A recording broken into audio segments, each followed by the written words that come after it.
أعوذ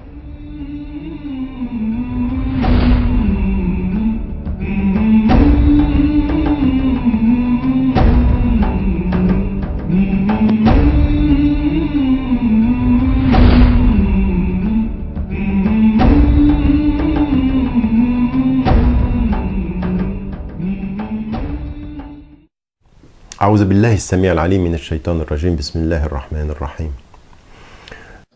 But if you say, Ya Qawmi, there is something in al-Qawm that is coming from the heart, not coming from the mind. That you belong to this society. And when you belong, this is what you find in the Quran, al-birr, which is a kind of affection towards people. Today, for example, it's important to show solidarity with all the people who are suffering and facing natural catastrophes and suffering oppression. We are not distinguishing between Muslims and non-Muslims when the people are victims. A victim is a victim beyond her or his religious affiliation. We are on the side of the poor, we are on the side of the oppressed, because this is the way the Prophet ﷺ was. If you touch one of the people who are under my protection, it could be a Jew or it could be a Christian, I will come with an army to protect him or her. This is the way the Prophet ﷺ was.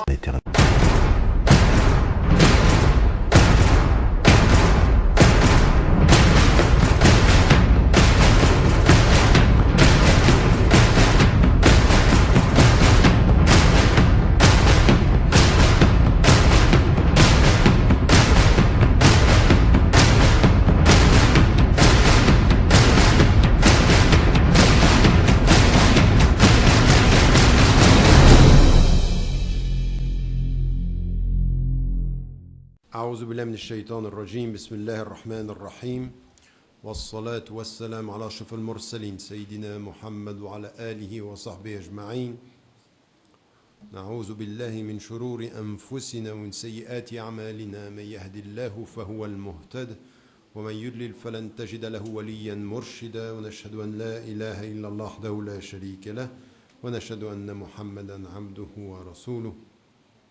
أيتها الأخوات أيها الإخوة، أحييكم بتحية الإسلام، تحية من عند الله مباركة طيبة. السلام عليكم ورحمة الله وبركاته. Bien. Le sujet qui a été... D'abord, j'aimerais remercier les responsables de la mosquée ici. J'y suis déjà venu, je suis déjà intervenu ici dans les différentes années de ma présence sur l'île, et l'intervention de ce soir, l'organisation de ce soir est liée à un choix qu'ont fait les organisateurs sur les différentes interventions de l'île, où on va parler de notre relation avec le Coran, Inch'Allah. Et on va se poser la question de comment il faut aborder le Coran dans notre vie, et on va aller du plus grand au plus petit, c'est-à-dire la vision générale qu'il faut avoir, comment Allah subhanahu wa ta'ala nous parle aussi du Coran, puis ensuite on va aller dans les petites choses de la vie, dans les petits détails, et dans quelle mesure Allah subhanahu wa ta'ala nous parle au moyen du Coran. C'est bon. Si vous revenez à une sourate du Coran que le prophète aimait bien, elle est tout à fait particulière parce que, en fait, c'est une sourate qui va s'adresser, en fait, aux deux êtres, le visible et l'invisible, auxquels le Coran est aussi adressé. Vous connaissez فَبِأَيِّ آلَاءِ رَبِّكُمَا تُكَذِّبَانِ. Allah subhanahu wa ta'ala parle aux djinns et il parle aux hommes. Et aux djinns et aux hommes, le Coran est révélé et il leur dit, en faisant un lien systématique entre deux réalités Et il dit aux djinns et aux hommes, quels sont donc les signes de Dieu que vous allez, ou de votre Seigneur, de votre Créateur, de votre Éducateur, quels sont les signes que vous deux, vos deux types de créatures, les hommes et les djinns, vous allez nier? Qu'est-ce qu'avec tout ce qu'il dit dans les versets de Surat Ar-Rahman, Allah subhanahu wa ta'ala, il interpelle les djinns et il interpelle les hommes et il dit, quels sont donc ces signes que vous allez nier? Jusqu'à quand allez-vous nier les signes? Jusqu'à où allez-vous nier les signes? Parce que finalement, et le Coran et la création sont porteurs de signes. Et la Sourate Ar-Rahman, quand vous la lisez, elle est tout à fait particulière avec un retour perpétuel. فَبِأَيِّ آلَاءِ رَبِّكُمَا تُكَذِّبَانِ. Tukadhiban, c'est vous deux groupes d'êtres, les hommes et les djinns.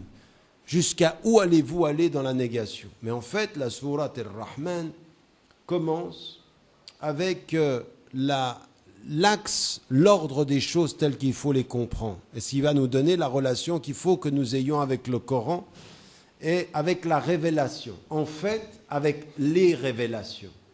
Le Coran et le Karim, la révélation écrite est l'une des deux révélations.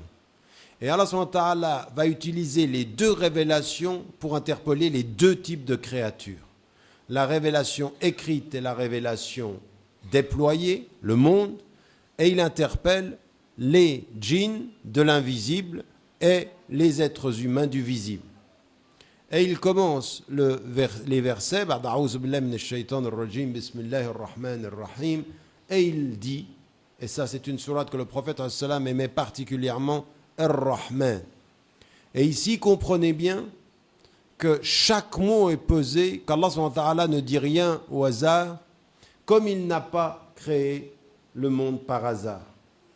Parce que quand il est dit Ma khalaqta hadha batila subhanak faqina adhabin nar, quand il est dit dans le Coran, Allah subhanahu wa ta'ala, il nous dit de dire, quand on lui parle, tu n'as pas créé ceci en vain, louange à toi, protège-nous du feu de l'enfer. Ça veut dire quoi? Ça veut dire que la révélation déployée, le monde que tu as créé, tu ne l'as pas créé en vain. Et ça veut dire protège-nous du feu de l'enfer. Ça veut dire que la vie a un sens. C'est-à-dire qu'on va revenir vers toi.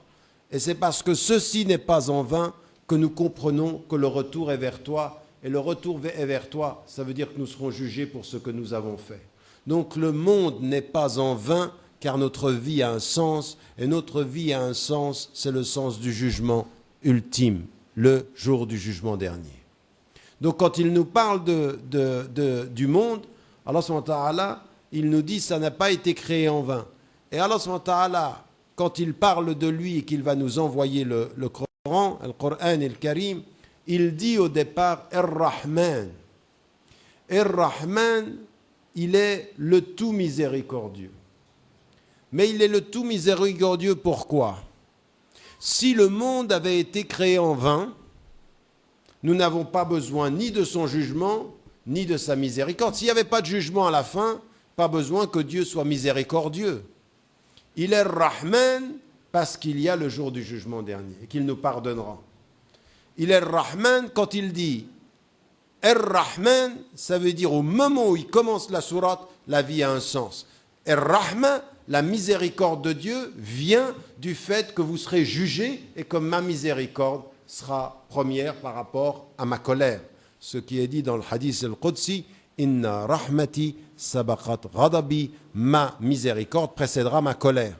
C'est-à-dire que je serai miséricordieux. Mais pourquoi il dit qu'il est miséricordieux? Dire qu'Allah est miséricordieux, quand vous commencez une sourate du Coran et que vous lisez Bismillahir-Rahmanir-Rahim, je commence par le miséricordieux, le très miséricordieux. Il est miséricordieux sur quoi? Sur nos fautes. Et pourquoi est-il miséricordieux sur nos fautes? C'est parce qu'il nous pardonnera. Et pourquoi il nous pardonnera? Parce que nous serons jugés. Et qu'est-ce que veut dire que nous serons jugés? C'est que notre vie, elle a un sens. Oui, on n'est pas là par hasard. Tout de suite, dès que vous entendez Rahman, ça veut dire que vous êtes pris, il y a un sens à la vie. Wa huwa ar-Rahman. Et Allah subhanahu wa ta'ala commence la sourate en disant Ar-Rahman. Et tout de suite, qu'est-ce qu'il dit? Pardon? Allama al-Qur'an. Il a enseigné le Coran. Et ça veut dire quoi, allama al-Qur'an? Ça veut dire qu'il a envoyé le Coran comme un enseignement. Et pourquoi il est le Rahman? Parce que le Coran qu'il enseigne nous dit qu'il y a la fin de la vie, mais le Coran qu'il envoie est le mode de vie qu'il faut pour réussir la fin de sa vie. Et le Coran, c'est la clé du jugement dernier. Plus vous êtes avec le Coran, mieux vous réussirez le test de la vie, n'est-ce pas? C'est pas ça? C'est pour ça qu'Allah subhanahu wa ta'ala, il est Rahman. Parce que s'il était un Dieu qui ne s'occupait pas de nous, il ne nous enverrait pas de révélation. Mais sa miséricorde, c'est qu'il va nous pardonner nos fautes, mais même avant de nous pardonner nos fautes, si nous sommes sincères, il nous envoie le Coran pour éviter les fautes. C'est pour ça qu'il est Rahman. Donc le Coran, qu'est-ce que c'est? C'est le livre de la lumière, wa huwa an-nur, pour éviter quoi? Les ténèbres. C'est pas ça? Allahu waliyul ladina amanu yukhrijuhum min adh-dhulumati ila an-nur. Allah, c'est le maître et l'ami de ceux qui croient, il les fait sortir des ténèbres à la lumière. C'est quoi la lumière? C'est Nur al-Iman. Et Nur al-Iman, la lumière de la foi, elle vient d'où? Min Nur al-Qur'an, c'est la lumière du Coran. Et donc le Coran, c'est quoi? C'est Tariq al-Iman, c'est la voie de la foi. Vous me suivez? Tout ceci n'est pas un hasard. Un mot, et vous commencez à voir la construction qui se fait devant vous. Ar-Rahman, il est le tout miséricordieux. Il vous protégera de vos faiblesses. Et avant de vous protéger de vos faiblesses, il vous donne les voies de la proximité. Allama al-Qur'an. Et entre, ça c'est sa première miséricorde. Et ce n'est qu'après, khalaqal insan. Entre l'insan ou ar-Rahman, qu'est-ce qu'on trouve? Le Qur'an. C'est le lien ultime qu'on doit comprendre. Et c'est comme ça que les commentateurs vont comprendre. وَاعْتَصِمُوا بِحَبْلِ اللَّهِ جَمِيعًا وَلَا تَفَرَّقُوا. Tenez-vous fermement à la corde. Hablillah a été compris comment par les savants? El Coran. C'est le Coran. Tenez-vous fermement au Coran et ne vous divisez pas. Ça, c'est la miséricorde de Dieu qui vient à vous. Cette miséricorde est votre facteur d'union. Cette miséricorde est votre facteur de pardon et cette miséricorde est ce qui vous fera sortir des ténèbres vers la lumière. Et c'est pour ça que le troisième nom du Coran, c'est An-Nur, la lumière. Et donc cette lumière, c'est quelque chose qui nous est envoyé par Allah subhanahu wa ta'ala et toute la construction du verset, des versets qui viennent après va être importante. Pourquoi? Parce que non seulement elle va être la miséricorde de Dieu qui va nous apporter la lumière, mais Allah subhanahu wa ta'ala nous dit beaucoup plus. Il nous dit Allamahul bayan. C'est-à-dire que non seulement il nous apporte avec sa miséricorde le livre et il nous l'apprend, Allama al-Qur'an, khalaqa al-insan, donc l'homme vient, et qu'est-ce que le Coran va faire de l'insan? Allamahul bayan, il lui a enseigné l'expression. Mais l'expression qui doit être quoi? Qui doit être sa lumière portée par sa lumière. Ma lumière portée par sa lumière. S'exprimer. J'ai les moyens intellectuels de m'exprimer, mais Allah subhanahu wa ta'ala m'envoie le Coran pour qu'au travers du Coran, je l'explique et je l'exprime aux gens. Vous avez cette formule où ailleurs dans le Coran? Nurun ala nur. Nurun ala nur, c'est la lumière de mon cœur qui trouve la lumière du Coran. Le Coran vient comme une lumière et il trouve la lumière qui est en moi. Et la lumière qui est en moi, elle est de deux natures en islam. Elle est dans mon esprit et elle est dans mon cœur. Parce qu'Allah subhanahu wa ta'ala a mis dans le cœur de chacun d'entre nous une lumière. Même pour ceux qui ne croient pas, ils ne le savent pas, mais il y a une lumière. Et cette lumière, il faut juste enlever le voile qui cache la lumière du cœur des gens.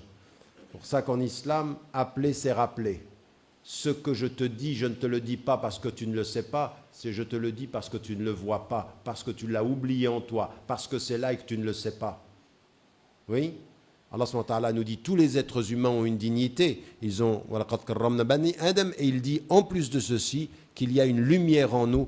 فِطْرَةَ اللَّهِ الَّتِي فَطَرَ النَّاسَ عَلَيْهَا. Il a créé tous les gens avec cette fitra. Qu'est-ce que c'est cette fitra? C'est ce qui nous est dit dans un autre verset de la sourate 7. وَإِذْ أَخَذَ رَبُّكَ مِنْ بَنِي آدَمَ مِنْ ظُهُورِهِمْ ذُرِّيَّتَهُمْ وَأَشْهَدَهُمْ عَلَى أَنفُسِهِمْ أَلَسْتُ بِرَبِّكُمْ قَالُوا بَلَى شَهِدْنَا. Quand Dieu a pris des reins d'Adam, toute sa descendance, et qu'il les a fait témoigner, est-ce que je ne suis pas votre Seigneur? Ils ont dit, certes, nous témoignons. Qu'est-ce que c'est? C'est le fitra, c'est cette lumière qu'il y a dans le cœur. Allah subhanahu wa ta'ala nous dit toujours, avant que vous croyiez en moi, j'ai mis en vous la lumière qui accueillera ma lumière. Et si des deux lumières se rencontrent, alors vous êtes dans la paix de la foi. Et qu'est-ce que c'est la paix de la foi? C'est l'iman. Et l'iman, qu'est-ce que c'est? C'est un dépôt. Et le dépôt, qu'est-ce que c'est? C'est salam, c'est la paix de la foi. La paix, c'est quand les deux lumières se rencontrent et quand vous êtes en paix avec vous-même et en paix avec Allah subhanahu wa ta'ala. Qu'est-ce qui va vous le permettre? Le Coran et le Karim.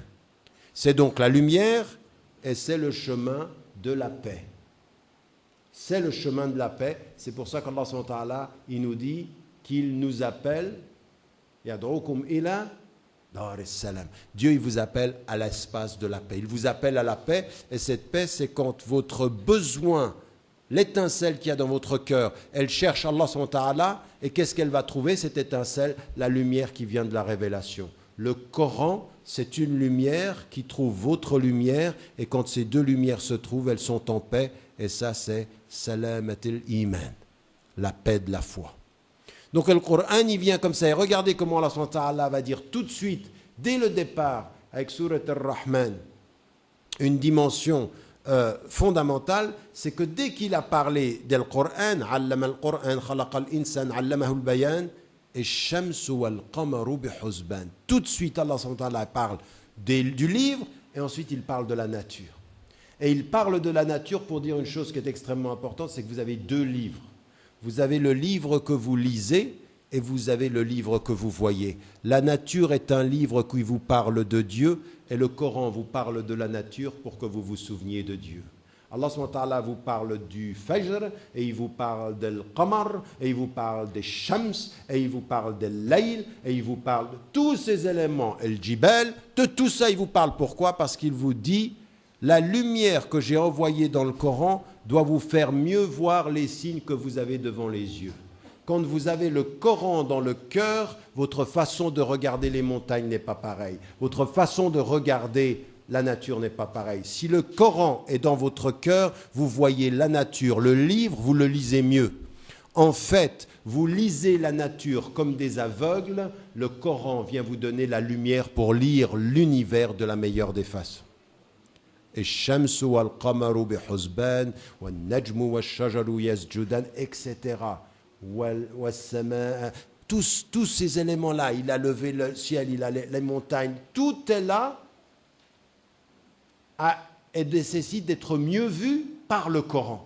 Donc le Coran, c'est bien cette lumière qui va venir nous montrer les signes différemment, la nature différemment. C'est pour ça que vous trouvez aussi dans le Coran un autre verset.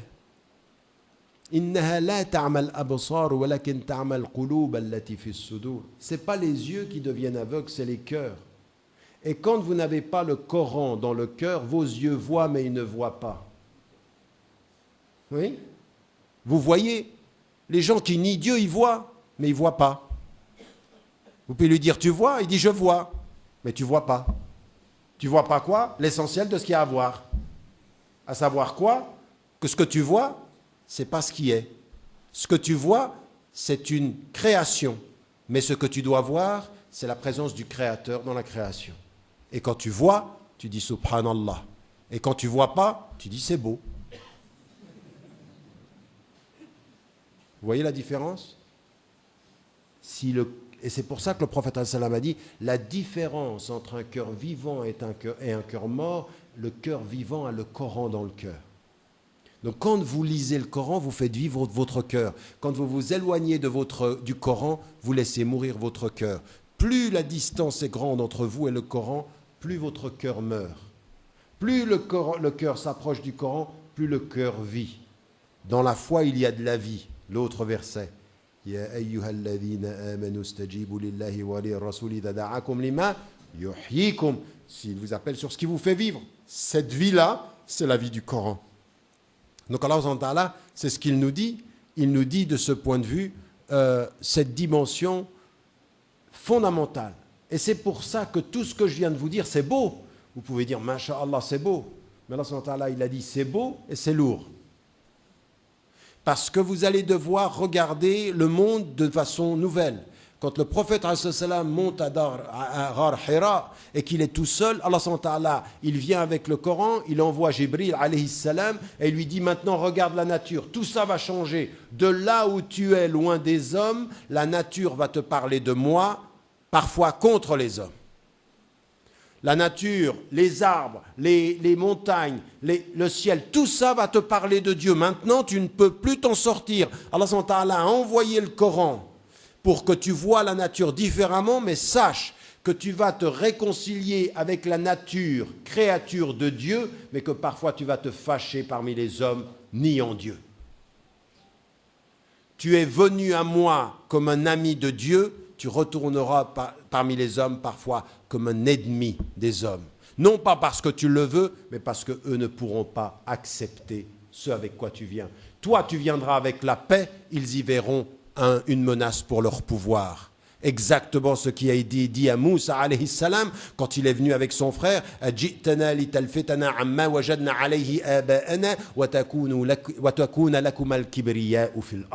Est-ce que vous êtes venus tous les deux pour nous couper de ce avec quoi sont venus nos parents et que le pouvoir soit pour vous? Voilà, la raison, elle est celle-ci. Vous êtes venus pour nous couper du passé et vous voulez le pouvoir. Toi, tu viens pour la paix, eux, ils pensent le pouvoir. Toi, tu viens pour servir, eux, ils pensent que tu veux te servir. Toi, tu viens pour les guider, eux, ils pensent que tu veux leur imposer. Et même la tentation que le prophète sallam pouvait avoir, il est dit dans le Coran, et il faut toujours vous répéter ça,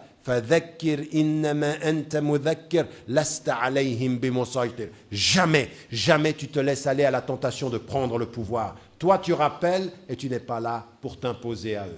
Jamais la tentation du croyant qui voudrait imposer la foi ou même vouloir convertir quelqu'un, jamais. Tu n'es pas là pour convertir les êtres humains. Tu es là pour être un témoin. Et tu es un témoin comme le Coran est un témoin.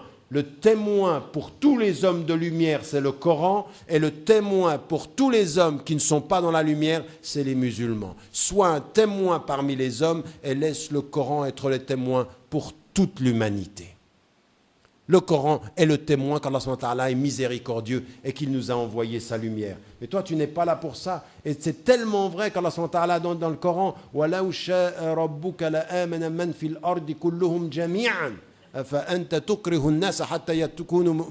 Si Dieu l'avait voulu, il aurait fait que tous les êtres humains croient. Est-ce que toi, tu vas les contraindre jusqu'à ce qu'ils croient? Ce n'est pas ton affaire. Toi, tu n'as à contraindre personne, tu as à inviter. Et à inviter au nom du Coran et à la lumière de la création. Et donc ici, c'est des paroles qui sont très lourdes parce que le prophète, quand il sort de Ghar Hira et qu'il doit redescendre, il sait, il porte la lumière du Coran. Il porte une autre révélation. Regardez l'univers, c'est un autre livre. Donc il y a deux livres.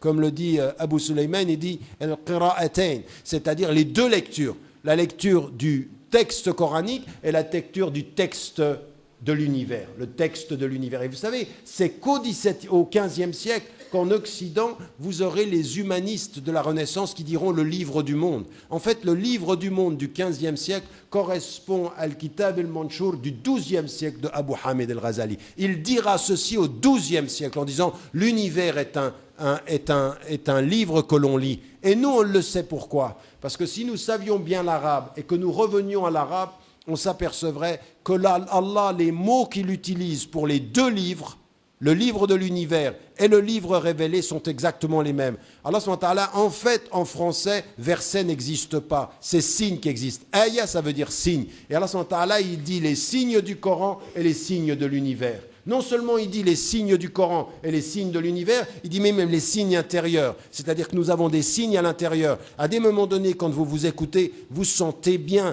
qu'il y a des choses à l'intérieur qui demandent à trouver la paix. Ça, ce sont des signes. Allah subhanahu wa ta'ala vous envoie des signes de l'intérieur. Il vous envoie des signes par le Coran et il vous envoie des signes par la nature. Nous sommes entourés de signes. Mais qu'est-ce que c'est qu'un signe? C'est quand vous regardez les choses avec la lumière du cœur, non pas avec la rigueur de l'intelligence. La lumière du cœur est un signe, la rigueur de l'intelligence produit des éléments. Oui, avec l'intelligence, on étudie les éléments, avec le cœur, on comprend les signes. Vous me suivez?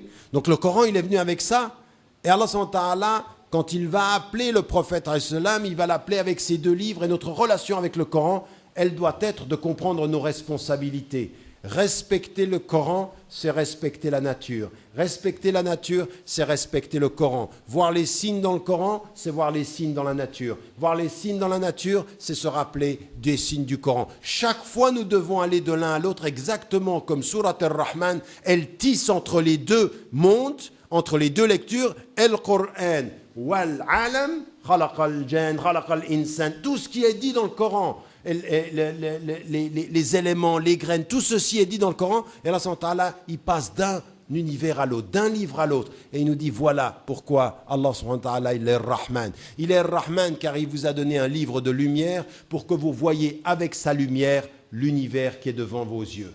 Les couchers de soleil, les montagnes, les arbres, tous ces éléments-là. Donc aujourd'hui, on porte ceci. Et Allah subhanahu wa ta'ala, il va interpeller le prophète et vous connaissez ce qu'il lui dira. Et c'est ce qu'il va appeler Omar ibn al-Khattab. Omar ibn al-Khattab vient à l'islam, radiallahu anhu, sur quelque chose qui est surat Taha. Taha ma anzalna alayka al-Qur'ana li tashqa.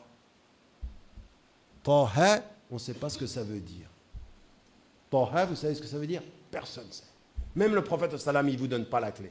Donc le Coran, parfois, il nous interpelle avec des lettres où il va vous envoyer la lumière de la connaissance en commençant par vous dire votre ignorance.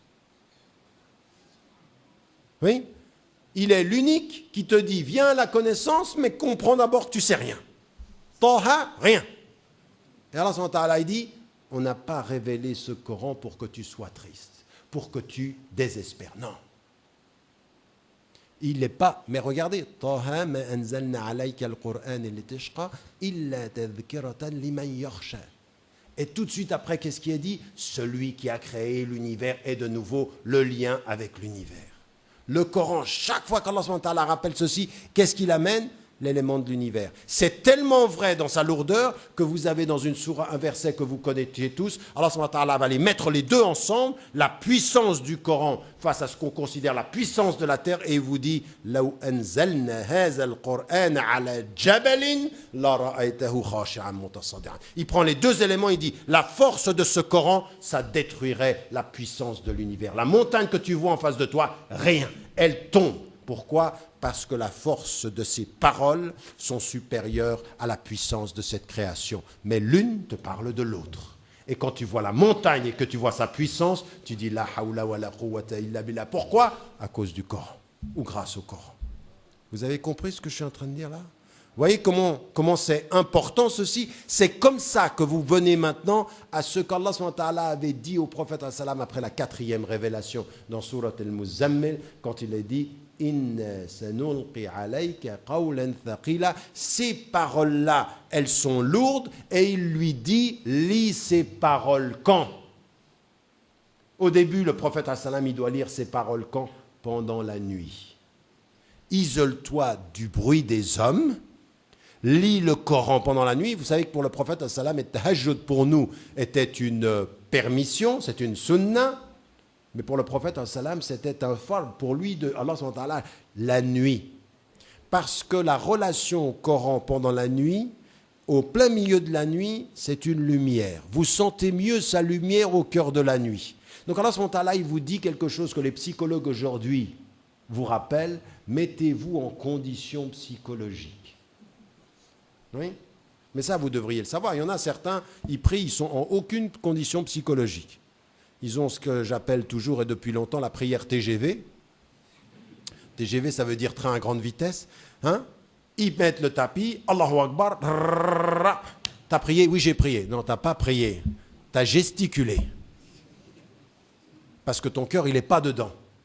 Et le conditionnement psychologique, Allah subhanahu wa ta'ala, il a pensé à ceci dans le moment de Muzammil. Vous savez, lis pendant la nuit. Pourquoi? Parce que ce moment-là, c'est à ce moment-là que tu vas pouvoir te donner la force de ce Coran. Cette lumière-là va réveiller tes nuits. Et c'est parce que tu es réveillé pendant tes nuits que tu vas changer les hommes pendant le jour. La force que tu vas trouver dans la nuit quand tout le monde dort, parce que ce sont des paresseux, parce qu'ils sont fatigués de leur journée, eh bien toi tu vas trouver la force non pas en dormant, mais la force dans ma lumière. Je suis ta force et ton sommeil n'est pas d'aucune utilité si tu n'as pas la force de la foi. Oui, c'est ça ton énergie. Ton énergie, c'est cette lumière dans la nuit. C'est pas de te reposer. Certains frères, des fois, ils viennent vers moi et me disent « Tu es très, très, très fatigué, repose-toi ». Ils ont raison, des fois, il faut se reposer. Mais la force, elle n'est pas forcément dans le repos du corps. Elle est dans cette force du cœur. Comme le prophète sallam a dit à Aïcha, anha, quand elle lui pose la question « Est-ce que tu dors ?» Il lui dit « Mes yeux dorment, mais mon cœur est éveillé. » Mes yeux, ils se reposent. Mais mon cœur, lui, il est... Oui, ça veut dire quoi? Ça veut dire je suis en relation avec Dieu, je suis en relation avec le Coran, et donc c'est ce qui donne la vie. Quand vous entendez dans Surat Taha, et qu'Allah SWT commence par interpeller la conscience, il lui dit « Je n'ai pas descendu ce Coran pour te rendre triste », en même temps, il lui dit « Ces paroles sont d'une grande responsabilité. C'est des paroles lourdes, et il faut les porter. » Donc notre relation au Coran, elle va développer une triple responsabilité. Et cette triple responsabilité, elle est d'abord de nous rendre conscients du sens de la vie, c'est ce que j'ai dit, Rahman, la conscience du sens de la vie. Avec la conscience du sens de la vie, c'est la conscience de notre responsabilité vis-à-vis de nous-mêmes. Oui, et ça c'est lourd. C'est lourd. À des moments donnés, vous regardez des gens qui s'oublient, qui font n'importe quoi, et vous pouvez vous dire, ils sont dans El-Rafla, qui sont dans l'oubli de soi. Oui. Et Allah subhanahu wa ta'ala vous dit, dès que vous avez la lumière, vous ne pouvez plus vivre dans l'insouciance. Et vous devez vous prendre en charge. Et la première responsabilité, c'est vous-même. Puis ensuite, vous avez une responsabilité collective. C'est la conscience que Dieu est et que la vie a un sens, la responsabilité de se réformer dans ce que Dieu veut, et la responsabilité de réformer le monde dans ce que Dieu attend de nous. Les triples responsabilités. Cette triple responsabilité, elle vient du Coran dans notre vie. Donc, il ne s'agit pas simplement de le lire, il s'agit de le comprendre. Il ne s'agit pas simplement de le comprendre, il s'agit de l'appliquer. Il ne s'agit pas simplement de l'appliquer, il faut le respecter dans l'application. Il ne s'agit pas simplement de le respecter dans l'application, il doit être notre arme principale de combat. Pas l'arme, pas les pistolets, pas les sabres, le Coran. Le Coran est l'arme de tous les djihad. C'est pour ça que le prophète, quand il venait vers lui et que les gens l'interpellaient, il récitait systématiquement le Coran. Il se prosternait même en face d'eux. Et Allah SWT lui dit, par rapport à tous ceux qui nient Dieu, La tuti' al-kafirin wa jahidhum bihi al-Qur'an jihadan kabira. N'obéis pas à ceux qui nient Dieu et lutte, réforme, résiste à tout ce qu'il pourrait pouvoir au moyen du Coran. Fais de la beauté du Coran, fais de la lumière du Coran, fais de la tranquillité du Coran, fais du pouvoir du Coran, celui qui pourrait faire tomber une montagne, fais de ce Coran ton arme. Ton arme, c'est ta lumière, ton arme, c'est ta confiance, ton arme, c'est le pouvoir de ce Coran. Oui, c'est le pouvoir de ce Coran. Et qu'est-ce qui nous est dit dans le Coran? Shifa'un lil mu'minin. Dans ce Coran, il y a même de la guérison pour ceux qui croient. La guérison, elle est de nature, elle est physique, elle est spirituelle. Elle est physique, elle est spirituelle. Et donc on a dans ce Coran les trois dimensions de notre responsabilité. Et ça commence par regarder en face nos responsabilités. Et ces responsabilités-là, elles ne sont pas faciles. Le prophète, alayhi salam, il disait un jour à propos du Coran, vous savez, le prophète, alayhi salam, il ne riait pas au point qu'on voit ses dents. Il avait un sourire extrêmement délicat, un rire délicat et un sourire discret. Oui? Non, mieux dit. Il avait un sourire délicat et un rire discret. Pas comme certains d'entre nous, quand il rit, on a l'impression que la mosquée tremble. Non, délicat. savez, dans votre façon, c'est le poète Baudelaire qui disait ça, qui disait que, et il avait raison, parce que dans notre tradition, c'est vrai, il disait Jésus n'a jamais ri. Et il disait que dans le rire, il y a quelque chose de diabolique. Ça a été confirmé dans une étude qu'avait fait Bergson, le philosophe français, en disant que dans le rire, il y a de la distanciation par rapport à la personne. Vous avez remarqué des fois que quand quelqu'un, ça lui arrive un malheur, vous riez, vous ne savez pas pourquoi, c'est nerveux.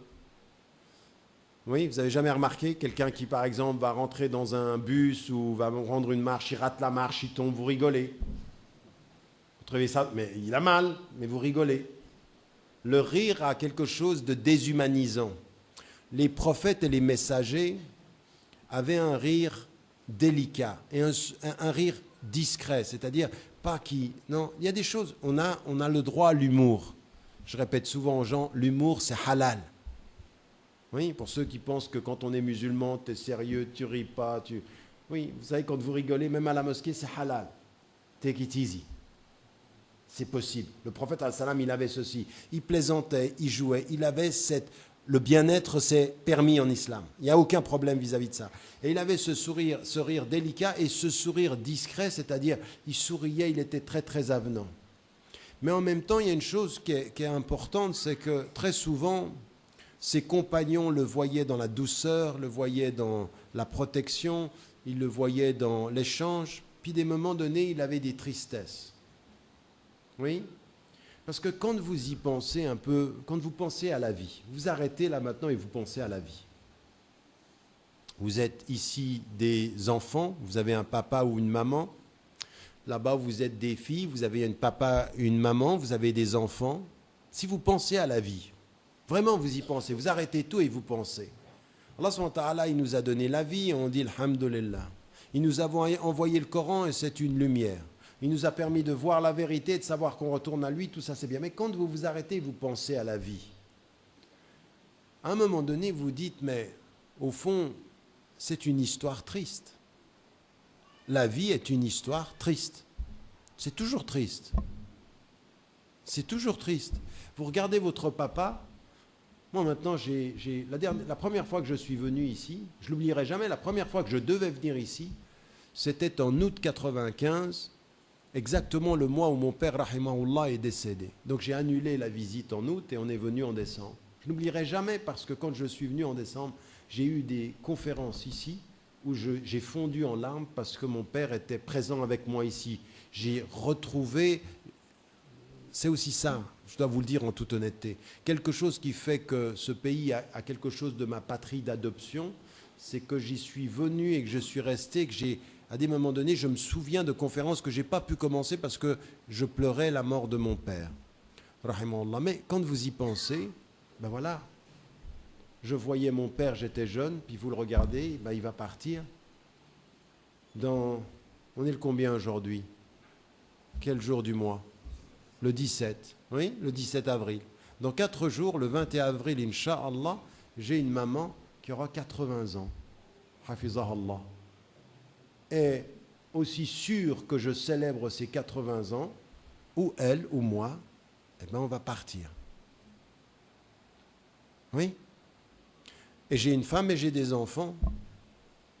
Non seulement, je ne sais pas combien de temps je serai avec eux, parce que je vais partir, mais peut-être que même avant que je parte, elles ou ils vont partir pour faire leur vie loin. La demeure où vous étiez n'a été une demeure que pour quelque temps. Et à 22 ans, 23 ans, 24 ans, 25 ans, 26 ans, 27 ans, elle vient vers toi et te dit « Papa, je veux me marier. » Vous n'allez pas lui dire « Écoute, c'est ici que tu restes. » La vie, c'est partir. Tu pars par amour, tu pars par la mort. On part tout le temps. C'est jamais définitif. C'est une histoire triste. La vie est une histoire triste, pleine de joie, mais avec beaucoup de tristesse. Il y a beaucoup de souffrance. Quand vous y pensez, à un moment donné, vous prenez du recul et vous méditez. Si vous êtes avec Dieu, il n'y a que lui qui reste.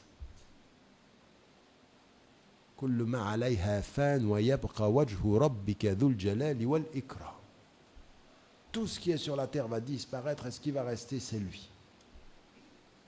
Et donc vous pouvez être dans sa présence plein de miséricorde, mais quand vous pensez à la vie, c'est difficile. Puis certains d'entre vous, ils peuvent penser maintenant à leur mère qui n'est plus là, à leur père qui n'est plus là. Un de vos frères mauriciens qui avait perdu son fils était venu vers me dire, quand un fils perd son père, on l'appelle orphelin de père. Quand il perd ses deux parents, on l'appelle orphelin. Mais un père qui perd son fils, on l'appelle comment? Il n'y a pas de nom. Je n'oublierai jamais ça. J'oublierai jamais ça. De dire, mais rendez compte, si ça vous arrive, comment la vie est fragile, on ne sait pas. Donc c'est toujours triste. Et le prophète, à des moments donnés, quand les compagnons venaient vers lui, à des moments donnés, il le voyait dans cette tristesse de ceux qui sont exactement ce qu'il dit dans le hadith. Soyez sur la terre comme des étrangers ou comme des passants. Comme des étrangers, c'est-à-dire ne vous attachez pas à tout parce que tout vous échappera. Et ne pensez pas que vous vous arrêtez parce qu'en fait vous allez faire que passer. Ayez l'attitude de ceux qui passent et ne prenez pas l'arrogance de ceux qui croient rester parce que vous allez partir. Et le prophète avait cette tristesse. Quelque chose qui, quand vous êtes proche de lui, vous êtes bien avec lui, mais vous n'oubliez pas que les choses passent. Et vous pouvez imaginer, je ne sais pas, moi quand j'écrivais le livre sur le prophète, quand je suis arrivé au dernier chapitre, à un moment donné, je me souviens très bien de ce moment où je me suis arrêté et j'ai essayé de vivre. Et vraiment, quand je l'écrivais, c'était vraiment très profond de dire, mais ceux qui ont été avec le prophète, pendant 23 années, quand ils ont appris sa mort. Vous vous rendez compte? Muhammadun Rasulullah. Quand il est parti. Moi, je ne sais pas si j'aurais eu la sagesse de Abu Bakr as-Siddiq d'arrêter tout le monde et de dire calmement les choses. Ou l'énergie de Omar ibn al-Khattab, il dit le premier qui dit qu'il est mort, je veux le tuer. Mais c'était cette force-là, c'était la force de son amour, mais tout ça c'est triste. Et le prophète, il regarde les gens et il leur dit, le Coran, il nous rappelle ça, n'est-ce pas? Tout le début du Coran, c'est pour nous rappeler quoi? Vous allez mourir. Tout le début du Coran, c'est pour nous dire, regarde la montagne, regarde la terre. La terre, elle est morte, l'eau revient, donc tu vas revenir. Mais tu vas mourir. Comme la terre est morte, tu mourras. Et comme la terre se régénère, tu reviendras. Mais tu mourras. Tout le début du Coran, c'est à partir du sens de la vie, tu vas mourir. Et puis, parce que tu vas mourir, éduque-toi.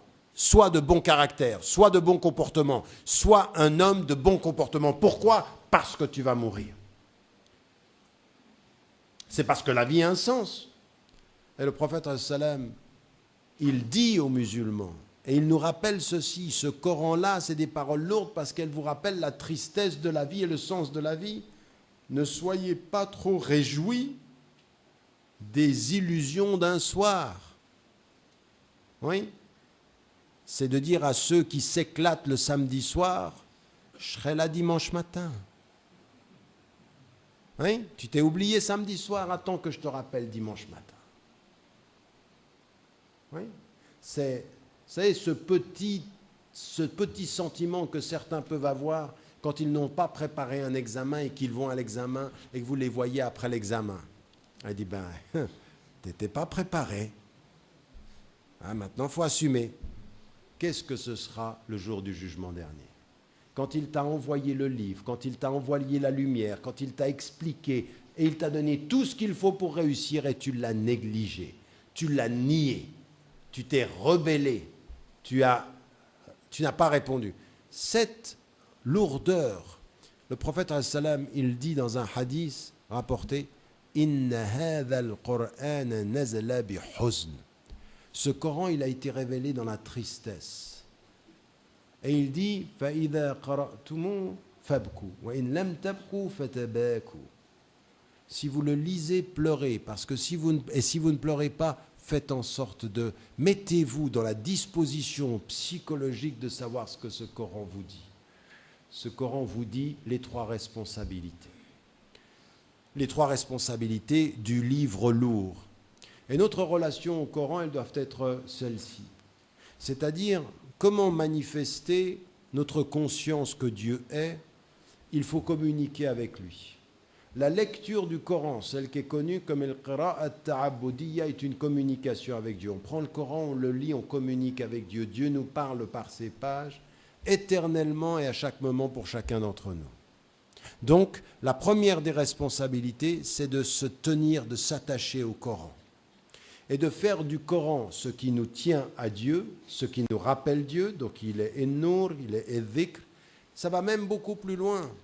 Certains savants vous disent que dans votre relation avec le Coran, Allah subhanahu wa ta'ala, le Coran a été inspiré pour le prophète, n'est-ce pas? Il a été révélé au prophète. Et ce livre-là, Ma yantiqu anil hawa, le prophète, il ne parle pas de ses désirs. Ça, c'est wahyun yuha, c'est-à-dire une révélation qui est révélée. Regardez comme dans la langue arabe, Allah subhanahu wa ta'ala, il répète le mot wahyun yuha, c'est-à-dire une révélation qui se révèle au prophète alayhi salam. Donc ça, c'est une révélation qui se révèle au prophète alayhi salam. Il reçoit ce message-là et il ne parle pas de cette... Et donc ce texte-là, il est la vérité. C'est pour ça que chaque fois que vous fermez le livre, vous dites Sadaqallahu al-azim. Dieu a dit la vérité. Dieu le Très-Haut a dit la vérité. Et donc dans ce qu'il nous a dit de la vérité, Allah subhanahu wa ta'ala, ce qu'il nous a envoyé, il nous a envoyé cette lumière pour que nous nous souvenions de lui. Et donc pour nous, la première des relations avec Allah subhanahu wa ta'ala, c'est se souvenir, faire du Coran et dhikr. Le Coran, c'est la récitation et la compréhension, mais Allah subhanahu wa ta'ala, il dit Inna nahnu nazzalna dhikr. Nous avons descendu la révélation qui est un rappel. Donc se rappeler. Avec le rappel, ce qui nous est demandé, c'est d'en faire une lumière dans notre cœur, mais une lumière dans notre intelligence. Et c'est ça qui est très important, c'est que quand les gens, et vous allez être attaqués dans votre foi, attaqués dans ce que vous croyez, eh bien il faut que le Coran, ce soit votre arme intellectuelle. C'est-à-dire que, c'est vrai, à des moments donnés, vous êtes avec des gens, et ce que je voulais dire tout à l'heure, c'est que certains ulama mettent en évidence que quand vous lisez le Coran qui a été révélé, wahyun ila rasoul, ce qui parfois nous est donné, c'est l'ilham, c'est-à-dire quelque chose qui est de l'ordre de l'inspiration. Allah subhanahu wa ta'ala passe par le Coran parfois par nous pour nous donner des éléments d'inspiration. Il faut faire ses ablutions, le lire dans les ablutions, être dans un état de réception et avec ce Coran comprendre que c'est un travail de communication et de purification. Ce que je dis tout le temps, الذي أرسل رسوله بالهدى ودين الحق كما أرسلنا رسولا منكم ليتلو عليكم آياتنا يتلو عليكم آياتنا. Il récite nos versets, c'est le Coran. ويزكيكم, c'est pour vous purifier. Donc la purification, qu'est-ce que c'est? C'est de se rappeler de Dieu, de se rappeler de sa présence. La relation avec le Coran, c'est d'abord ça, ce qu'on appelle le qira'at ta'abbudiyya, c'est-à-dire véritablement la lecture où on adore Allah subhanahu wa ta'ala et se mettre dans des dispositions. Tout ça doit entourer notre pratique, la prière, le jeûne, etc. Ça, c'est notre relation avec le Coran. Ayez chez vous le Coran à disposition. Ça veut dire le lire, ça veut dire mettre une cassette ou mettre quelque chose qui fasse tourner le Coran. Et ce que je vous propose, chers frères et chères sœurs, faites attention à ne pas avoir une relation avec le Coran uniquement où vous entendez des sons et vous ne faites pas l'effort d'avoir le sens. Et là, vous pouvez me dire, je ne connais pas l'arabe. Et ça, je le conçois tout à fait. C'est la réalité de la majorité d'entre vous. Mais aujourd'hui, vous avez suffisamment de traductions en français. Vous avez même une traduction, je le sais, en créole maintenant ou en anglais. Vous prenez les premiers versets du Coran, vous lisez la traduction, puis ensuite vous mettez le Coran et vous écoutez. À force d'écouter le Coran en arabe et d'avoir eu la traduction du sens, peu à peu vous commencez à vous habituer au sens et ça rentre tout à fait. Peu à peu vous commencez à savoir ce qui est dit. Il y a des mots qui reviennent. Le nombre de mots dans le Coran ne sont pas, c'est pas des nombres, c'est pas des milliers, c'est des mots qui reviennent en permanence. Et plus vous les habituez à les lire Après, vous commencez à avoir le sens. Et quand vous avez le sens, vous avez un tout petit peu plus d'attention. Et quand vous avez de l'attention, ça réveille quelque chose. Évidemment que quand vous suivez quelqu'un qui lit le Coran en arabe et vous comprenez ce qu'il dit, ce n'est pas la même chose que quand vous entendez simplement des sons. Parce que quand vous entendez simplement des sons, votre imagination, elle peut voyager. Il y en a, ils sont au tarawih comme ça, ils entendent le Coran, après tout à coup, commencent à penser, demain, qu'est-ce que je dois faire, tout à l'heure, je vais manger. Il faut la ramener tout le temps, l'attention. Pourquoi vous pouvez faire ça? Parce que moins vous comprenez ce que l'imam dit, plus votre attention part dans d'autres directions. Et vous ne pouvez pas me dire aujourd'hui que vous, Mauriciens, vous n'avez pas les moyens d'avoir accès à un petit élément de traduction. Et des fois, moi je connais des gens qui, avant d'aller à la mosquée, ils savent ce qui va être lu parce que c'est chaque fois, c'est la suite. Et donc ils lisent la traduction avant. Et quand ils vont, ils repèrent des mots qui reviennent en permanence et peu à peu, ils comprennent. Ça, vous pouvez le faire. Et c'est toujours mieux de connaître un peu. Ceux qui ne le font pas, je suis désolé, aujourd'hui, vous êtes un peu paresseux. On me dira, moi je ne connais pas l'arabe. Mais qu'est-ce que tu as fait pour connaître au moins les versets du Coran? Quand tu dis la Fatiha, tu sais ce que tu dis quand tu dis la Fatiha? Si tu ne sais pas ce que tu dis quand tu dis la Fatiha, et les derniers versets du Coran, et l'Ikhlas, tu sais? Qul ya ayyuhal kafirun, tu sais ce que tu dis? Non, il répète. Évidemment, non, là tu n'es pas en train de prier, tu es en train de répéter des mots. Il faut que les mots, tu mettes un peu de sens, avec un peu de sens de la compréhension. Et chaque fois, on peut s'améliorer. Et plus vous faites ça, plus votre vocabulaire, naturellement, vous n'avez pas besoin d'avoir fait des études. Le Coran est fait pour être à la portée de tous. De tous. Et avec un minimum de compréhension, on peut acquérir très facilement 20%, 30%, 50%, on commence à les comprendre. Et ça, c'est une relation qu'il faut avoir avec le Coran. Chacun doit faire un effort. Chacun doit faire un effort. Et vous avez suffisamment de traductions. Maintenant, les frères, ils en ont sorti en français. On en a de toutes les langues. Donc, le Coran en français, ce n'est pas le Coran. Mais utiliser le français pour avoir une meilleure connaissance de ce qui est dit en arabe, avec les mots qui reviennent, eh bien c'est très très bien, parce que ça vous permet de comprendre un tout petit peu mieux. Soyez des musulmans un peu responsables. Nous, on a besoin de musulmans qui comprennent, pas de musulmans qui répètent. Des musulmans qui voient, pas des musulmans qui laissent d'autres voir à leur place. Oui? Et la deuxième des responsabilités, c'est par rapport à nous, c'est que ce Coran-là, quand on lit le Coran, Allah subhanahu wa ta'ala, il nous parle d'histoire, il nous parle de messagers, il nous parle du prophète, et qu'est-ce qu'il faut faire? Il faut utiliser ce Coran dans la lecture pour nous réformer. Et toutes les histoires que Allah subhanahu wa ta'ala, dont Allah subhanahu wa ta'ala nous parle dans le Coran, c'est pour nous faire comprendre que nous aussi, on doit passer par là. Donc il y a des histoires qui vont nous parler de comment on doit être avec les pauvres, de comment on doit être avec les femmes, de comment on doit être avec les hommes, de comment on doit être avec l'ennemi, de comment on doit être avec... et d'abord avec nous-mêmes. Qu'est-ce qu'on doit faire par rapport à nous-mêmes? Et là, vous prenez par exemple simplement Surat al-Hujurat. Surat al-Hujurat, les appartements privés. Et vous lisez ces versets-là. Mais à un moment donné, si vous ne pouvez pas les lire en arabe, lisez-les en français et comprenez ce qui est dit. Qu'est-ce qui vous est dit? Ne faites pas du Coran un livre qu'on récite sans compréhension, mais un livre auquel on se réfère avec la compréhension. Et dans Surat al-Hujurat, il y a une série de conseils qui sont donnés aux musulmans pour le comportement social. Voilà, subhanahu wa ta'ala, il nous dit attention. Mais pourquoi il nous le dit? Parce qu'il faut qu'on change, il faut qu'on se change, qu'on se réforme. Nous, d'abord, nous-mêmes, il faut que ça, on l'applique. Et qu'est-ce qu'il nous a dit dans le Coran? Des conseils qui sont sur le fait de ne pas parler dans le dos des gens, le fait de ne pas s'espionner, le fait de ne pas se juger, le fait de ne pas critiquer un autre peuple. Tout ça, c'est dans le Coran. Donc ça veut dire quoi? Il faut l'appliquer, nous déjà, sur nous-mêmes. Et de comment on doit être avec nos parents. Allah subhanahu wa ta'ala qui dit « Wala takul lahuma uffin » Il ne faut pas parler à ta mère ou à ton père en leur disant « Ouf », ça c'est dans le Coran. Donc être proche du Coran, c'est être proche de ce comportement. Être proche de ce comportement, c'est même pas dire « ouf » à son père, pas dire « ouf » à sa mère. Ça veut dire les respecter. Couvre-les de l'aile de ta tendresse, c'est dans le Coran. Donc notre relation au Coran, c'est pas de dire je lis le Coran et je ne fais rien. Si tu lis le Coran et que tu ne fais rien, ben, c'est comme si tu n'avais pas lu. Vous savez, le prophète il nous dit des paroles extrêmement dures. Celui qui prie et dont la prière ne le protège pas, min al-fahsha, c'est-à-dire de la perversion, c'est comme s'il n'avait pas prié. Ça veut dire que la vraie prière, il faut qu'elle ait un impact. Alors faites attention, comprenez-moi bien. Parce qu'il y en a certains à l'esprit tordu, ils vont se dire, donc si je prie et que je continue à faire le mal, c'est comme si je ne priais pas, donc je vais tout arrêter. Non, c'est le contraire que j'ai dit. Si tu pries et que tu continues à faire le mal, il faut arrêter de faire le mal et continuer à prier. Vous avez bien compris. Pas avoir l'esprit tordu qui commence à inverser les choses.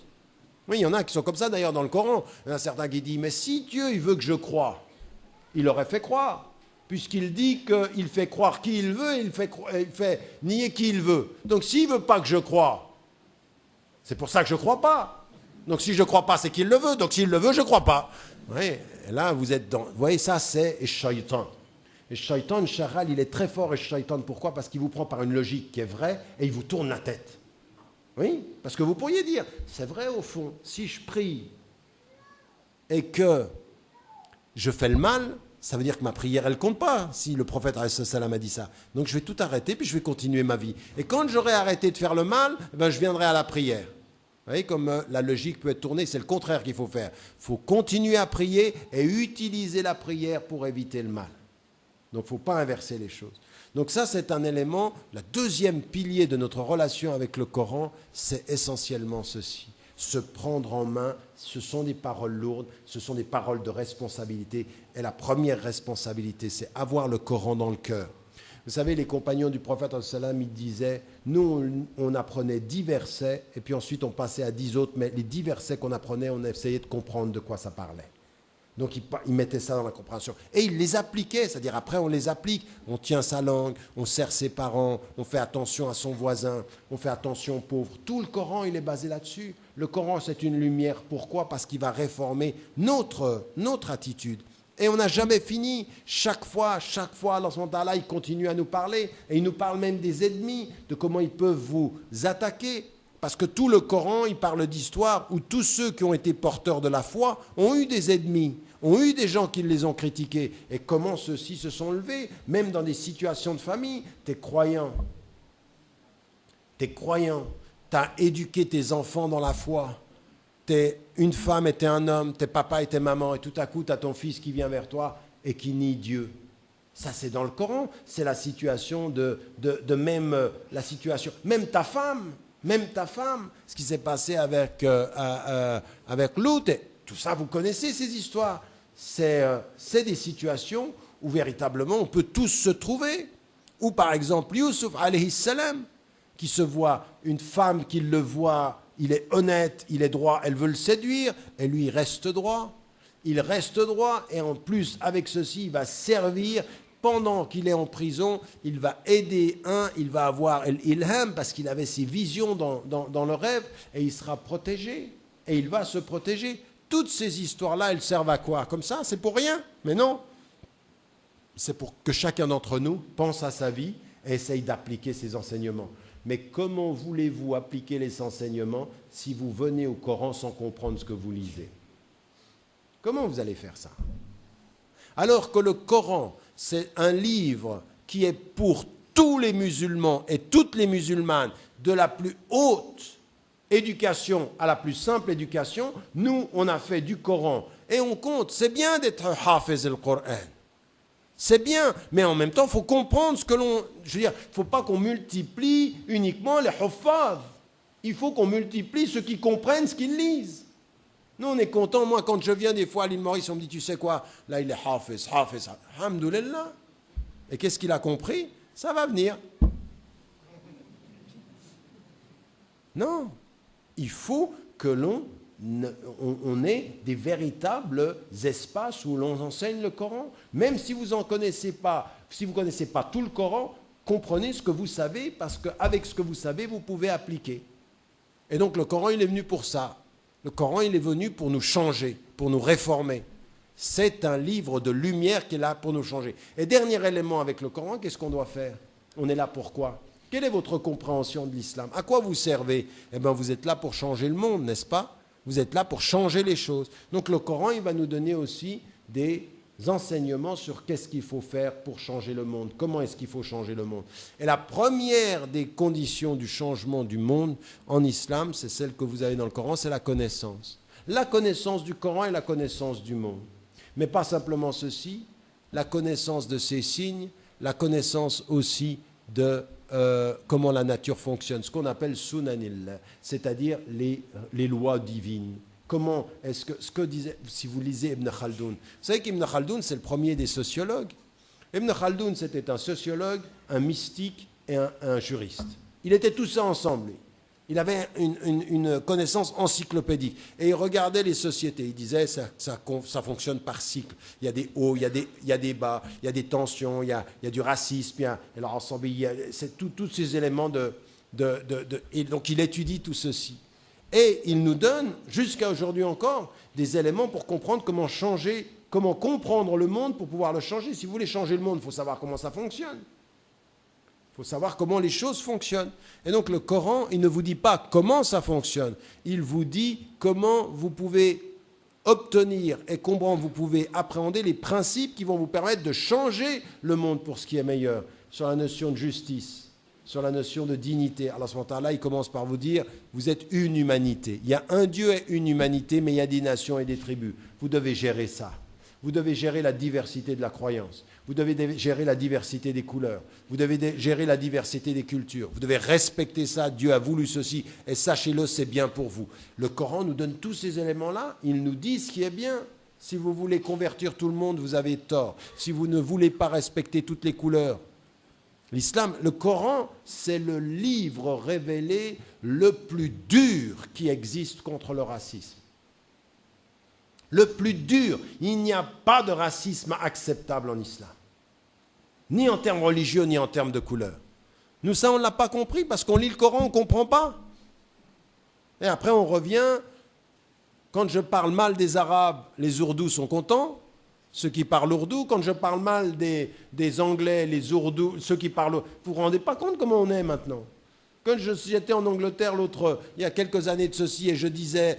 aux Arabes, faites attention, les Arabes ne sont pas meilleurs que les non-Arabes parce que c'est une... Les Pakistanais étaient là, ils disaient, ouais, vas-y, dis-leur.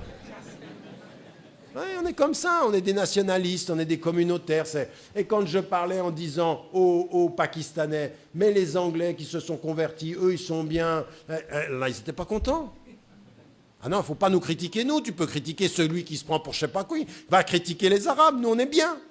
Mais quand on s'en prend, et les Pakistanais sont avec les Britanniques convertis, comme les Arabes sont avec les Pakistanais. Et tous sont d'accord contre les Africains. Ce qui fait qu'on est une communauté complètement éclatée, avec des racismes et tout ceci. C'est qu'on n'a pas compris le Coran. Allah subhanahu wa ta'ala nous dit non, et on n'a pas compris l'exemple du prophète sallam. Je veux dire, celui qui appelait tout le monde à la prière était noir. Ça, c'est pour qu'il soit bien visible. Il montait sur le haut de la Kaaba. Et c'était un noir. Il avait la plus belle des voix. Et il venait d'Afrique. Si maintenant il y avait un blanc ou un arabe qui n'était pas content, il faisait mieux de se taire. Et il se taisait. Il se taisait par le Coran. Parce que tu ne peux pas. Le meilleur d'entre vous n'a pas de couleur. C'est la foi de son cœur. Point. Donc sinon on veut changer le monde, on commence par là. On prend le Coran. Et ça, c'est notre livre de chevet. Hein, vous êtes tous contents quand vous voyez le lion du désert, Omar Mokhtar. Hein, quand les gens commençaient, quand les Italiens sont venus et qu'ils commençaient à tuer. Lui, quand il a pris 3 fois le Coran. Il y a 3 épisodes où il prend le Coran. Le premier, c'est quand il y a des gens qui voulaient les diviser à l'intérieur. Il a pris le Coran, il a dit, ça, c'est ce qui nous unit. En fait, il faisait référence, ça, c'est ce qui vous nous unit. Si maintenant vous allez commencer à faire le balbala et à nous diviser, ça, c'est ce qui vous nous unit. Vous êtes d'accord, vous n'êtes pas d'accord, partez. Oui. Et il avait cette dureté-là, un peu comme Malik. Malik, une fois, il y a quelqu'un qui commence à venir dans la mosquée, il dit, toi, dors. Toi, tu es venu avec... Dors. Parce que tes questions et ta façon de vouloir créer la division, dors. À des moments donnés, on doit dire à des frères, toi, tu as compris? Dors. Va chercher la paix, tu reviens en paix. Mais si tu viens ici avec les troubles et que tu veux nous troubler, nous, on ne veut pas de troubles, dors. Des savants, ils étaient parfois comme ça. Et le prophète, alayhi salam, pouvait être aussi très sec comme ceci. Il y a des choses qu'on accepte, il y a des choses qu'on n'accepte pas. Tu fais une erreur, dans la bonne intention, tu restes. Tu fais une erreur et tu es mal intentionné, tu pars. Et nous, des fois, pour nous protéger, il faut qu'on dise aux frères, attention, Hein, Omar Mokhtar. Et alors il a pris le Coran, il a dit, wow, attends, ces mots bien. Il a dit, c'est ça qui nous unit. Et puis, quand les colons sont arrivés, on dit, vous voulez gagner contre les musulmans, séparez les musulmans du Coran. Et c'est ça qu'il dit à l'émissaire italien. Il dit, nous, c'est ça notre arme. Ça, c'est notre safe. Ça, c'est notre arme. Vous pouvez tuer avec vos armes et tout ça, mais il faut que vous sachiez une chose, c'est que ce que nous dit ce livre est très puissant. Parce que ce que vous disent vos armes, c'est quand vous tirez et que vous nous avez tués, nous sommes morts. Ce livre nous dit, nous sommes vivants. لا تقولوا للذين قتلوا في سبيل الله أموات بل أحياء. Ne dites pas de ceux qui sont morts dans la voie de Dieu, qui sont morts, ils sont vivants. Ce livre-là, c'est notre résurrection. Tiré, on est encore vivant. Mais ça, il faut y croire. Et si on y croit quand? Quand on est proche du texte. Vous pensez qu'on est mort, on n'est pas mort. Ça, c'est quand même quelque chose, il faut se rendre compte d'une chose. C'est ça la force à un moment donné. Et à un moment donné, au nom de ce texte-là, qu'est-ce qui nous est dit? Il nous est dit, quand quelqu'un vient et te critique et t'insulte, qu'est-ce que tu dois faire? Tu réponds de la meilleure des façons. وَجَادِلْهُمْ بِالَّتِي هِيَ أَحْسَنُ. Réponds-leur de la meilleure des façons. Et quand ils t'insultent, les ignorants, qu'est-ce que tu dis? Salam. Paix. Ça vient d'où ça? Ça vient de comprendre le Coran, mais quand vous avez compris le Coran, c'est ça, c'est de là devient la force. 1, être avec Dieu et comprendre ce qu'il nous dit. 2, réformer qui nous sommes. 3, changer le monde où nous vivons et où nous sommes. Ça, ce sont les éléments, c'est d'être comme ceci avec le Coran. Donc le Coran, ce n'est pas un livre que l'on lit pour qu'il soit dans la bibliothèque, c'est un livre que l'on porte pour qu'il soit au cœur de notre vie. Une lumière pour nous changer, une lumière pour avancer, une lumière pour réformer, Inch'Allah. Que Dieu nous aide. Wallahu a'lam wa a'la wa ahkam. Wassalamu alaikum wa rahmatullahi wa barakatuh. Allahumma arzuqna birru'yati ila wajhika al-karim. Non, ça c'est un hadith, c'est pas un verset du Coran, et c'est un des hadiths qui est une sunna muakkada, c'est le prophète ﷺ qui avait l'habitude de répéter cette dua. Mais vous l'avez, je crois, je pense que vous avez un recueil, vous n'avez pas un recueil d'invocations, non? La forteresse du musulman. Ah, la forteresse, oui, mais il y a dans la forteresse, je ne suis même pas sûr. Enfin, c'est un hadith, c'est une invocation du prophète. Alors le frère dit, j'en suis arrivé à la conclusion qu'il n'y a pas de corrélation ou de relation entre la connaissance et la foi, et que cet élément de la connaissance qui aurait dû être un élément d'unification et de pacification est devenu plutôt un élément de division, c'est ça? Oui. Ceux qui connaissent le Coran auraient dû être des agents de pacification.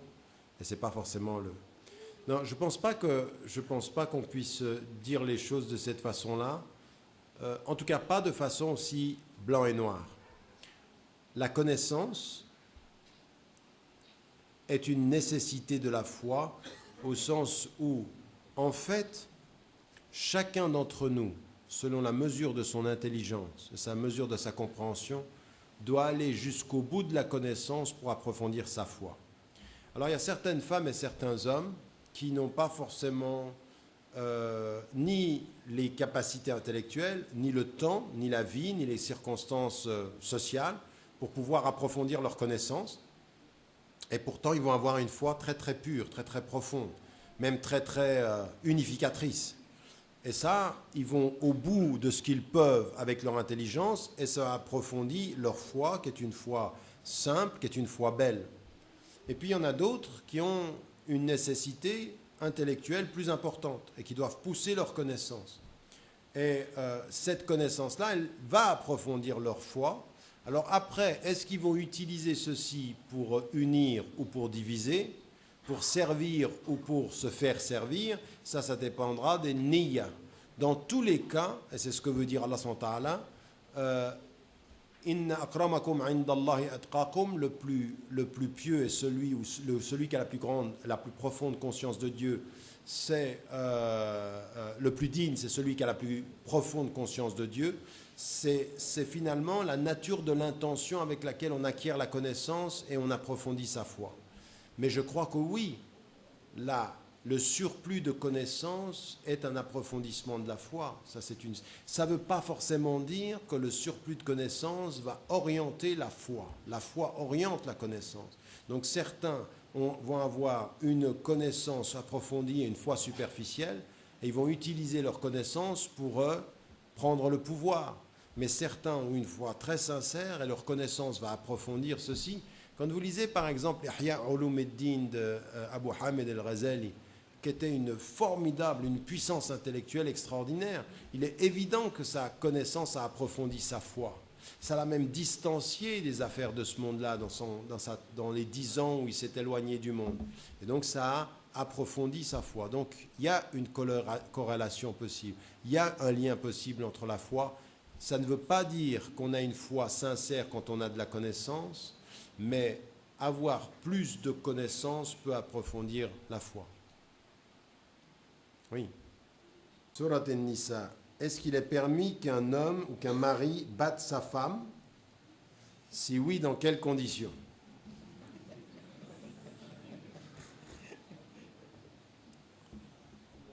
Alors, écoutez. Là, on a un vrai problème de compréhension et on ne peut pas nier le fait que pendant longtemps, la majorité des savants, sur la base d'un verset et d'une tradition prophétique du prophète fi Hajj al-Wada', quand il parle justement du fait de la relation avec les femmes, il dit une chose où il dit de les battre, mais légèrement. Et d'autres vont lire le verset du Coran où il est dit c'est-à-dire si vous avez peur de leur infidélité ou de leur tromperie, c'est-à-dire exhortez-les,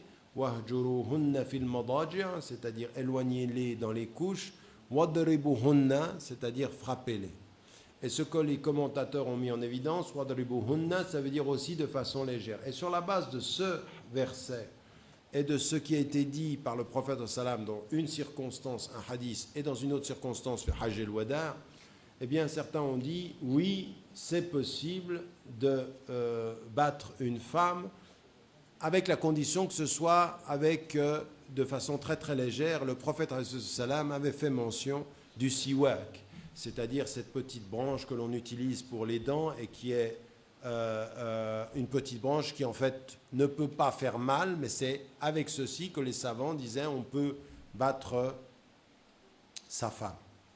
Maintenant, ça c'est une des positions qui a été majoritaire. Ensuite, vous avez eu des savants qui sont allés un tout petit peu plus loin sur cette question-là et qui sont aussi allés vers Sabab en-Nuzul, c'est-à-dire pourquoi ce verset a été révélé. Et en fait, ce qui a été mentionné, vous trouvez ça dans Ibn Kathir, c'est que la cause de la révélation, c'était une femme aussi qui était venue vers le prophète qui avait dit que son mari l'avait frappé. Le prophète, la première réaction qu'il avait eue, c'est de lui dire « rends-lui ». Et le Coran était venu pondérer cette réponse elle-même. Et donc, dans l'interprétation du verset, certains sont allés dans la cause en disant il y a une circonstance où là il y a le fait de frapper et comment peut-on réagir par rapport à ça. Et dans la circonstance du verset lui-même, ce qui est mis en évidence, c'est que Allah subhanahu wa ta'ala parle d'une attitude où le fait de frapper dans le verset lui-même apparaît en troisième et non pas en premier.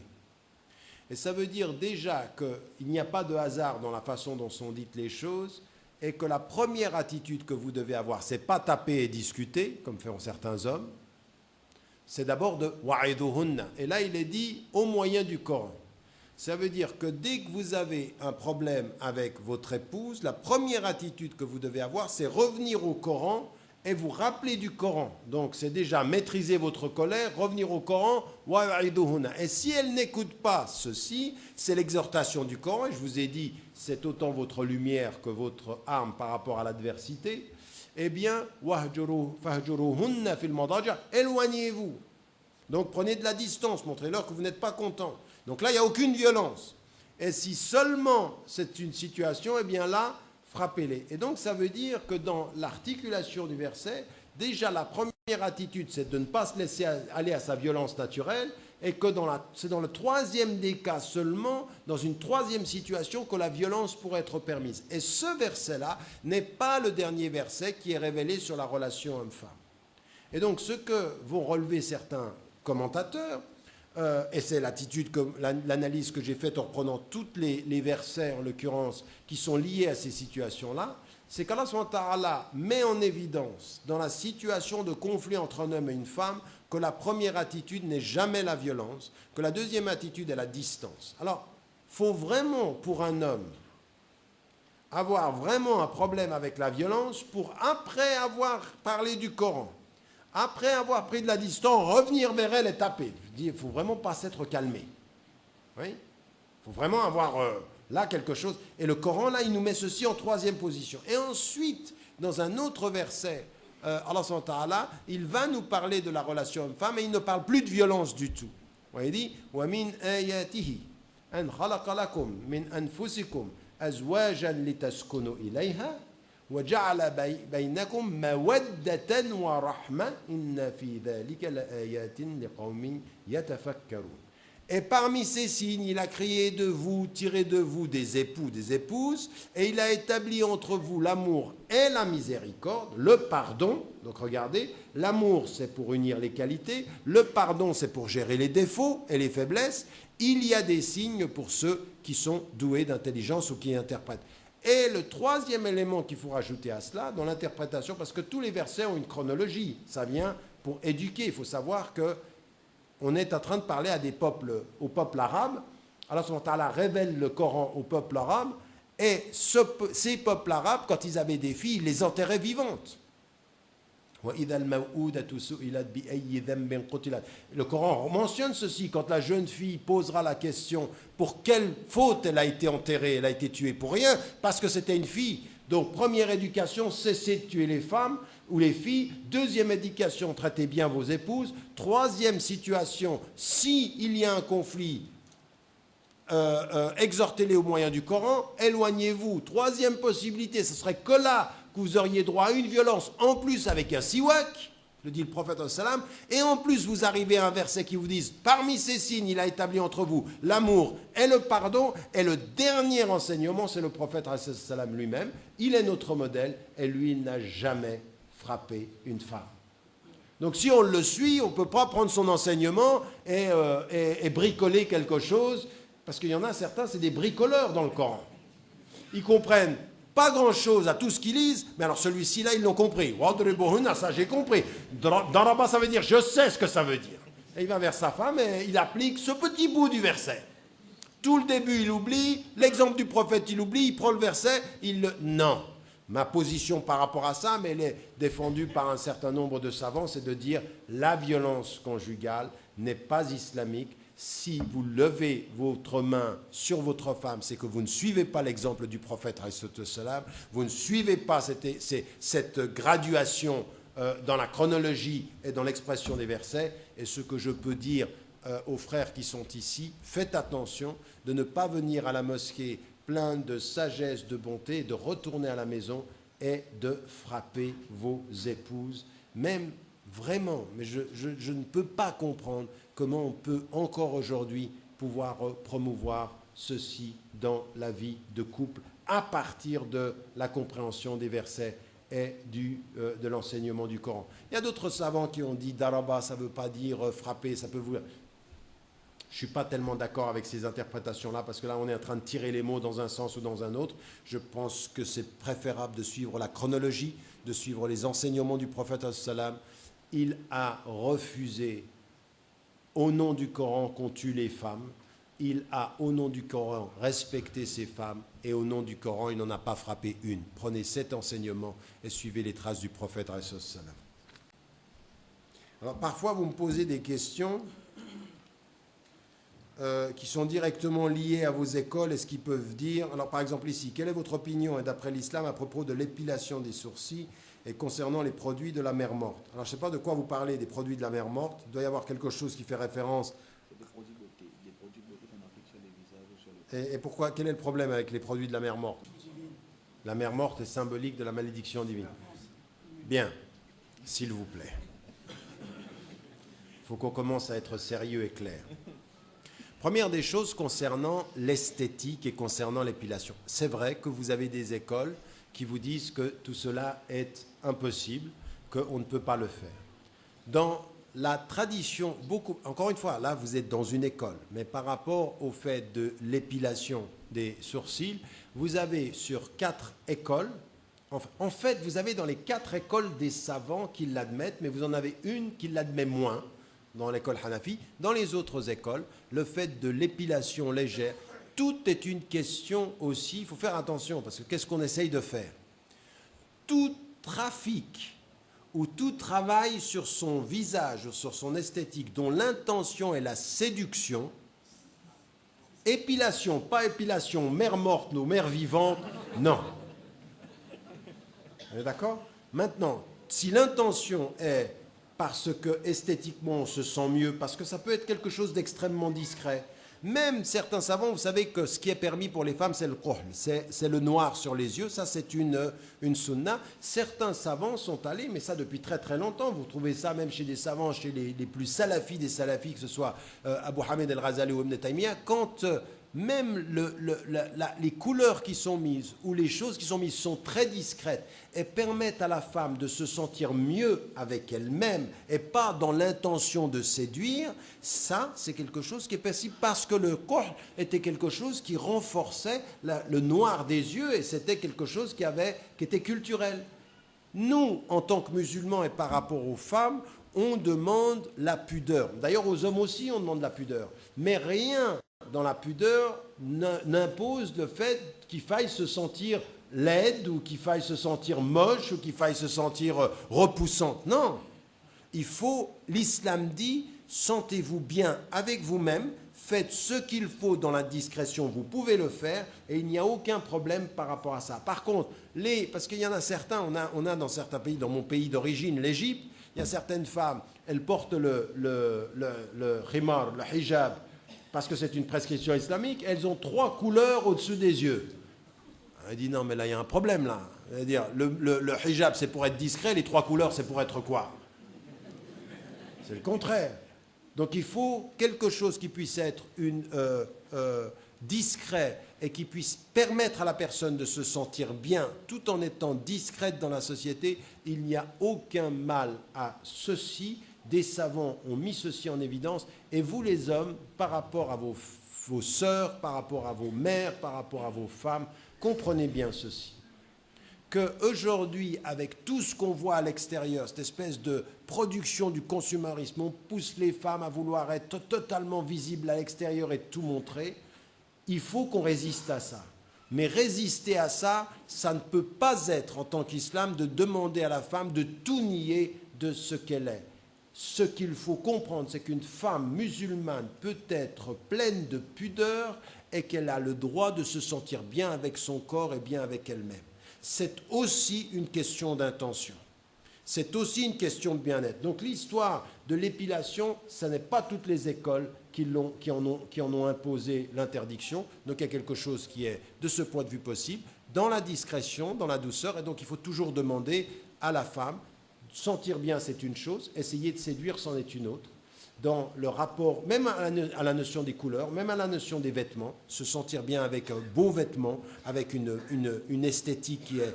On n'a aucun problème avec ça, nous en tant que musulmans. On veut une pudeur et une esthétique discrète. Oui, mais une esthétique discrète. On n'est pas pour la promotion de la femme musulmane ne doit pas prendre soin d'elle-même. Non, faites attention aux femmes qui, dès qu'elles sont dans la pratique, elles ne prennent plus soin d'elles, elles se laissent complètement aller. Non, non, non, non. Attention, là, il y a quelque chose, l'affectif, il faut savoir qui on séduit. Oui? Dans le cadre du halal, tout est possible. Dans le cadre du halal, et dans l'extériorité, c'est de se sentir bien. Et quant aux produits qui sont des produits pour la peau, des produits, encore une fois, quand ces produits permettent de faire du bien à la peau, quand ils ne sont pas colorés, quand ils ne sont pas du maquillage à outrance, eh ben, le maquillage à outrance c'est non, mais tous ces produits et toutes ces crèmes qui permettent à la peau d'être régénérée et à la peau de... On n'a aucun problème avec ça. Et les hommes, de ce point de vue-là, faites très très attention à ne pas devenir, par rapport à vos épouses ou à vos sœurs, des gens qui soient dans le jugement ou dans le rejet. Essayez de faire en sorte que les femmes musulmanes qui sont pratiquantes puissent aussi avoir un espace où elles se sentent bien. Le bien-être fait partie de l'islam, Inch'Allah. Wallahu a'lam wa a'la wa ahkam. Wassalamu alaikum wa rahmatullahi wa barakatuh.